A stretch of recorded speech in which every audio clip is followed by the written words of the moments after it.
Well, whatever Brett Brown said, it lit a fuse. Philly outscored Brooklyn by 28 points in the third, the largest margin for any quarter in franchise playoff history. Three different Sixers scored in double figures during the period. And you may have heard during the highlight, while we saw the moment there where Embiid and Simmons were laughing about the elbow to the chops, you two guys both seemed really disappointed. RJ, why? Well, look, you're supposed to have fun, right? But that type of elbow, like, you remember when Embiid had his face mask on? Like, those things can seriously hurt a person. Let's not talk about that. What I see there is immaturity.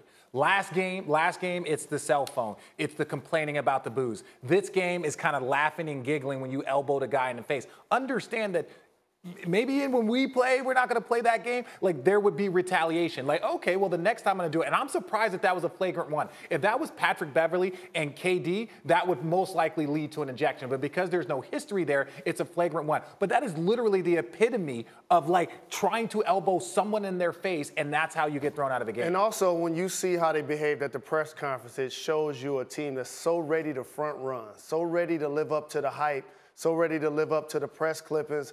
But they just won one playoff game at home and held serve and played great in the third quarter. And played great in the third only. They knew that they dodged a bullet by him not getting ejected. They showed a sense of urgency because the Nets had been having their way really for a game and a half. So I expect this to be a prolonged series.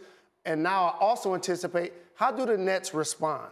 I know you can't play as physical as you once could in today's game, but it's never funny when you see your teammate get elbowed and see the opponent laughing about it. Oh, you do something, right? Whether it's a screen, you take a flagrant. You do, like, that's just, it's mandatory that you do that in the next game. Now, you have to be intelligent, but, like, look, if I have a chance to get an illegal screen on him, I will. I don't care if there's a foul. If I have a chance to elbow him and throw him on the ground, I will. It's okay. So that's where you got to be careful with the laughing. And also, that's what makes it go from being professional play to a personal play. Yeah. Because now you laughing at me, you're trying to make a mockery of it, and y'all beat me.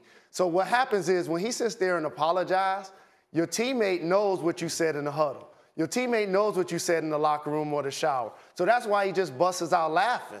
And so now for the Nets, your turn.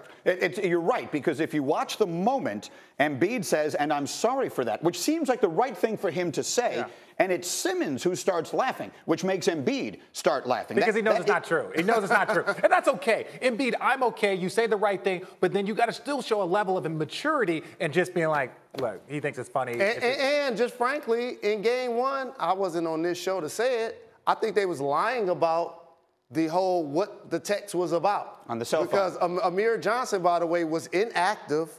Therefore, if he had an issue with a family member not feeling well, he could have taken that phone call in the back. He didn't even have to be on the bench with a cell phone, with the star player that's going to go to the podium and possibly lie for him. So it's been both literally and figuratively sort of an up and down start to this postseason for Philly.